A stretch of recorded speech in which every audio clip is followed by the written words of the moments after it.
জাহাজপাড়া union যুব শক্তির অন্যতম সদস্য ওসমান স্বর্ণকার।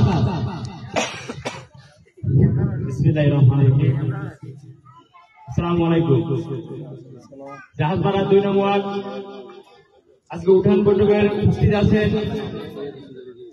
হাতিয়া উপজেলা এনসিপির যুগ্ম সমন্বয়কারী জনাব আলাউদ্দিন মিয়া, উপস্থিত আছেন জাহাজপাড়া ইউনিয়ন এনসিপির সদস্য সচিব জনাব মুশারফ হোসেন মাস্টার সাহেব, উপস্থিত আছেন জাহাজপাড়া ইউনিয়ন এনসিপির যুগ্ম সমন্বয়কারী জনাব ডাক্তার হান্নান সাহেব, উপস্থিত আছেন জাহাজপাড়া ইউনিয়নের যুব শক্তি ছাত্র শক্তি নেতৃবৃন্দ।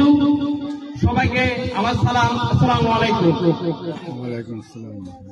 প্রিয় এলাকাবাসী, আপনারা জানেন 24 আন্দোলনের এক দফার ঘোষক হাতিয়া গণমানুষের নেতা জনাব আব্দুল হান্নান মাসুদ ভাই, ওনার প্রচেষ্টায় হাতিয়া বর্তমান 27 স্কোরে নদীভাঙ্গা বিভাগের কাজ চলে এবং ওনার একক চেষ্টায় হাতিয়া 54 বছর ইতিহাসে ফিরিয়ে এসেছে।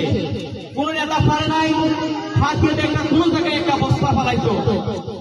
ওনার অবদান হাতিয়াতে প্রতিটা ইউনিয়নে সুভাষনগর উপরে রাস্তা বর্তমানে কাজ চলমান আছে।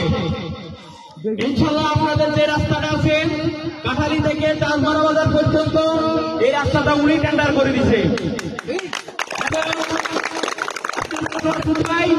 আপনাদের জন্য আরো অনেক কিছু করতেছে, অনেক কিছু করার চেষ্টা করতেছে। আমাদের নেতা কয়েকদিনের ভিতরে হাতিয়ে আসবে, ইনশাল্লাহ আপনাদের সাথে দেখা করবে। আপনারা উনি আপনাদের মতন সাধারণ মানুষ, সবাই ওনার সাথে মুখ খুলি কথা বলতে পারবেন। আসলে এখানে আমার সিনিয়র নেতৃবৃন্দ আছে, ওনারা বলবেন। সময় সংক্ষিপ্ত, এখানে আমার আলোচনা শেষ করছি। ইনকিলাব জিন্দাবাদ। আসসালামু আলাইকুম। আপনাদের মাঝে